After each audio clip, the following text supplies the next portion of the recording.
चीनको गतिविधि रोक्न दक्षिण चीन सागरमुनि अमेरिकाले गर्यो केबुल जडान, चीनले दियो यस्तो प्रतिक्रिया। एलएसी पार गर्न खोज्ने 200 भारतीय सेना चीनको नियन्त्रणमा, भारतलाई अहिलेसम्मकै ठुलो झड्का। केरुङ काठमाडौँ रेल आफ्नो उच्च प्राथमिकतामा परेको चिनिया अधिकारीहरूको दाबी। नेपाललाई रेल र सडक सञ्जालले जोडेर विकास सहकार्य गर्न चीन आतुर रहेको जानकारी। चीनका राष्ट्रपति सी र रुसी राष्ट्रपति पुटिन बीच भेटवार्ता। अमेरिका र भारतीय दादागिरीको विषयमा गम्भीर छलफल। अमेरिकी कङ्ग्रेसका सदस्यहरूद्वारा आध्यात्मिक नेता दलाई लामालाई भेट गर्न राष्ट्रपति जो बाइडेनलाई अपिल। तिब्बती नागरिकको अधिकारको एजेन्डा तत्काल सुनिश्चित गर्न आग्रह। चीनद्वारा तिब्बतमा आणविक, रासायनिक र जैविक सैन्य युद्ध अभ्यास सम्पन्न। युएईद्वारा अमेरिकासँगको अर्बौंको हतियार किन्ने सम्झौता रद्द। र ताइवानलाई केही महिनाभित्रै चीनमा एकीकरण गरिने राष्ट्रपति सीको घोषणा। अमेरिकादेखि बेलायतसम्मको होस उडियो।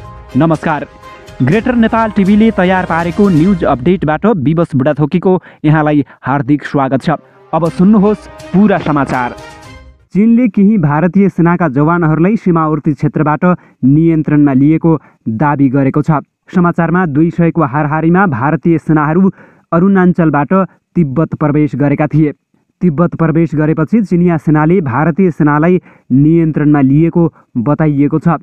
यो घटना गत साता बुम्ला पास र याङतेसेको सीमा क्षेत्र line of actual control LAC नजिक भएको बताइएको छ। स्रोतका अनुसार भारतीय प्रवेशलाई चिनिया सेनाले असफल पारेको र केही भारतीय अल्पसङ्ख्यक रूपमा हिरासतमा राखिएको दाबी गरिएको छ। यता टाइम अफ इन्डियाले 10 दिन अगाडि चिनिया 100 सैनिक भारतीय भूमिमा प्रवेश गरेको र त्यस क्षेत्रमा दुवै पक्षका सेनाहरू बीच शारीरिक रूपमा आमने सामने भएको दाबी गरेको छ। दुवै पक्ष लाइन अफ एक्चुअल एलएसीको आफ्नो क्षेत्रमा पेट्रोलिङ गरिरहेका थिए। यो लाइन स्पष्ट रूपमा कोरिएको छैन। दुवैले आफ्नो दाबी गरेका छन्।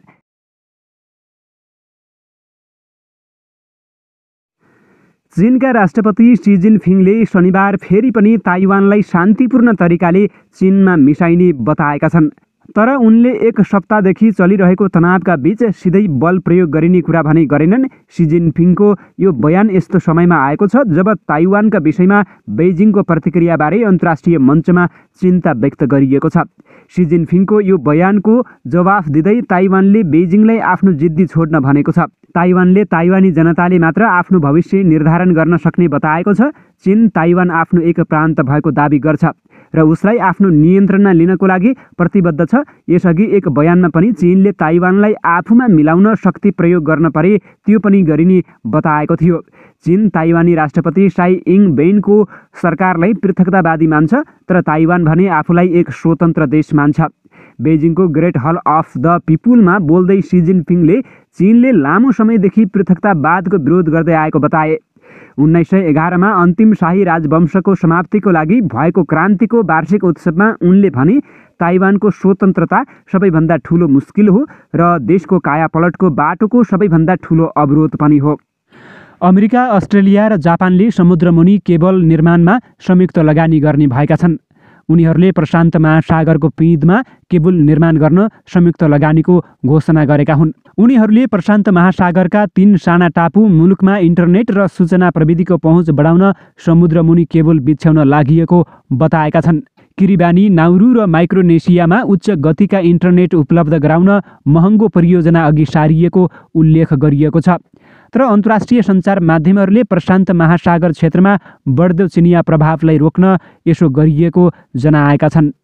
अमेरिकी सांसदहरूले तिब्बत मुद्दाबारे दलाई लामासँग भेट्नका लागि राष्ट्रपति जो बाइडेनलाई आग्रह गरेका छन्।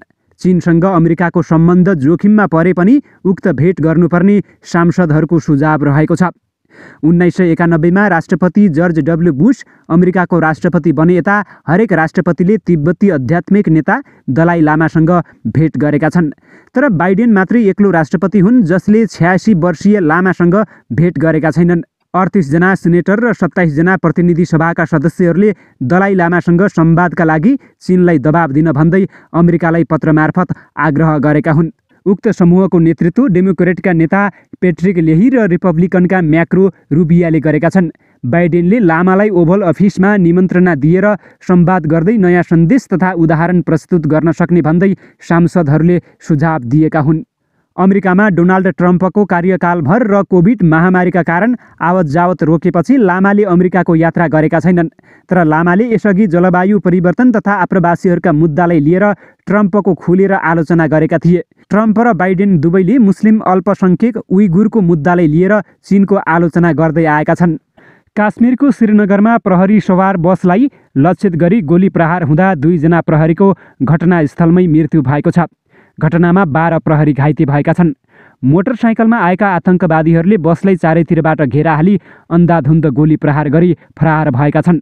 आफ्नो कार्यक्षेत्रबाट प्रहरी चौकी फर्कने क्रममा उनीहरूमाथि गोली प्रहार भएको हो।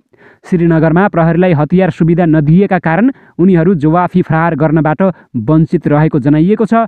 भारतीय प्रधानमन्त्री नरेन्द्र मोदीले घटनाप्रति दुःख व्यक्त गर्दै त्यस्तो घृणित कार्यमा संलग्न जो कोहीलाई कानुनी दायरामा ल्याउने बताउनु भएको छ। चीनले संसारभरि सैन्य अड्डा बनाइरहेको वा त्यसका लागि कोसिस गरिरहेको अमेरिकाको रक्षा मन्त्रालयले दाबी गरेको छ। जलसेना, वायुसेना र स्थलसेनाको सहायताका लागि अतिरिक्त सुविधा पनि चीनले उपलब्ध गराइरहेको अमेरिकी रक्षा मन्त्रालयको दाबी रहेको छ। चिनिया जनमुक्ति सेना संसारको सबैभन्दा ठुलो सेना हो।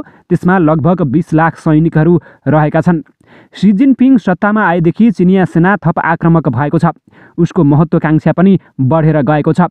इक्वेटोरियल गिनी र संयुक्त अरब इमिरेट्समा चीनले सैन्य अड्डा बनाउन खोजेको रिपोर्ट हालैका दिनमा आएको थियो। इक्वेटोरियल गिनीमा चीनले सैन्य अड्डा बनाएमा अमेरिकाको इस्टर्न सीबोर्डलाई खतरा हुने अमेरिकाले बताएको थियो। अफ्रिका कमान्डका कमान्ड जनरल स्टिफन टाउनसेन्डले एटलान्टिक महासागरको तटमा चीनले जलसेनाका लागि अड्डा बनाउन लागेको बताएका थिए। यसअघि अमेरिकाबाट चेतावनी पाएपछि अबुधाबीबाट 80 किलोमिटर उत्तरमा रहेको खलिफा कार्गो बन्दरगाहमा चीनले निर्माण कार्य बन्द गरेको थियो। युएईलाई खबर नगरिकन गोप्य तरिकाले चीनले सैन्य अड्डा बनाएको आरोप लागेको थियो। सन् 2018मा युएई र चीनबीच Cosco shipping port Abu Dhabi टर्मिनललाई upgrade गर्ने सम्झौता भएको थियो। यी बन्दरगाहहरू अल दफरा एयरबेस र जेबल अली दुवै नजिक रहेका छन्। चीनले कम्बोडियामा पनि सैन्य अड्डा बनाउन लागेको बताइएको छ। हालै कम्बोडियाले रिम नोभेल बेसमा अमेरिकाले बनाएको 2 भवन ध्वस्त पारेको थियो। पछि कम्बोडियाका रक्षा मन्त्रीले यसको पुष्टि गर्दै चीनले आधारभूत संरचनाको विस्तारमा सहयोग गरिरहेको बताएका थिए। द वाल स्ट्रिट जर्नलले समाचारमा चीनलाई जलसैन्य सुविधा उपलब्ध गराउन कम्बोडियाले 30 वर्षको सहमति गरेको उल्लेख गरिएको थियो। तर कम्बोडिया सरकारले त्यसको खण्डन गरेको थियो। युनाइटेड अरब इमिरेट्स युएईले अरबौं डलरको हतियार सम्झौता रद्द गरेको छ। चीन र अमेरिकाको तनावपूर्ण सम्बन्धको कारण देखाउँदै युएईले अमेरिकासँग अरबौं डलरमा खरिद गर्न लागेको हतियार सम्झौता रद्द गरेको हो। युएईले अमेरिकासँग अमेरिकाले बनाएको F-35 लडाकु विमान खरिद गर्ने सम्झौता गरेको थियो। तर तेलको धनी मानिने गल्फ मुलुकसँग अमेरिकाले चिनिया प्राविधिकलाई सीमित बनाउने प्रयास गरेको भन्दै युएईले अमेरिकासँगको सम्झौता रद्द गरेको सीएनएनमा उल्लेख गरिएको छ। सैन्य हतियार सम्झौता रद्द गर्ने सम्बन्धमा युएईले अमेरिकालाई जानकारी दिइसकेको छ। तर चाहेको खण्डमा युएईले त्यस्तो खाले हतियार जहाँबाट पनि खरिद गर्न सक्छ, इमिराटीले सीएनएसँग भनेको छ। यद्यपि अमेरिकी राज्य सचिव एन्टोनी ब्लिङ्कनले भने हतियार खरिद गर्ने सम्झौतामा अमेरिका प्रतिबद्ध रहेको प्रतिक्रिया दिएका छन्। चीनले तिब्बतमा आणविक, रासायनिक र जैविक सैन्य युद्ध अभ्यास सम्पन्न गरेको छ। चीनको संयुक्त सैन्य brigade people's liberation army PLA हालै तिब्बतको जिलिन प्रान्तमा सो सैन्य युद्ध अभ्यास सम्पन्न गरेको हो। PLA नोभेम्बर अन्तिममा करिब 24 घण्टा लामो सो युद्ध अभ्यास गरेको हो।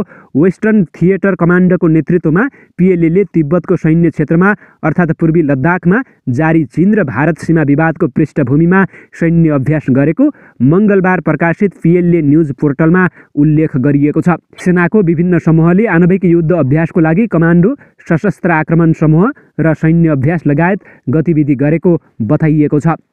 रुसी राष्ट्रपति भ्लादिमिर पुटिन र चिनिया राष्ट्रपति सी जिनपिङ बीच वार्ता सम्पन्न भएको छ। रुससँग पश्चिममा मुलुकहरूबीच बढ्दो तनावका बीच दुवै मुलुकका राष्ट्र प्रमुखहरूबीच बुधबार भर्चुअल वार्ता सम्पन्न भएको हो। बैठकको उद्घाटन समारोहमा पुटिन र सी जिनपिङले चीन र रुस 21औं शताब्दीमा राम्रो सम्बन्ध भएका उदाहरणीय मुलुक भएको बताएका छन्।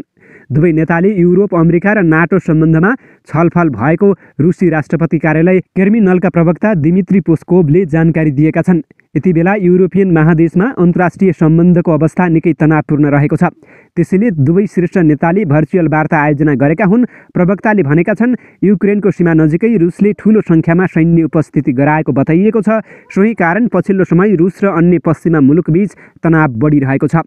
र हङकङको सपिङ सेन्टरमा भीषण आगलागी हुँदा फँसेका 1200 भन्दा बढी मानिसको सफल उद्धार गरिएको छ। बुधबार मध्याह्न हङकङको 39 तले ओल्ड ट्रेड सेन्टर भवनमा भएको भीषण आगलागीमा फँसेका 1200 भन्दा बढीको सफल उद्धार गरिएको हो।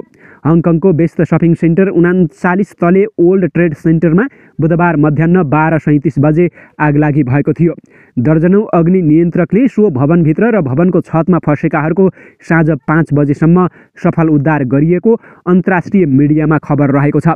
आगलागीबाट 13 मानिस घाइते भएको र घाइतेहरूलाई उपचारको लागि अस्पताल पठाइएको बताइएको छ। आगलागीको समयमा अधिकांश मानिसहरू भवनभित्र सपिङ, खानपिन र अन्य काममा व्यस्त रहेको बताइएको छ। आगलागीको कारण हालसम्म पुष्टि हुन नसकेको र आगलागीको कारणबारे अनुसन्धान भइरहेको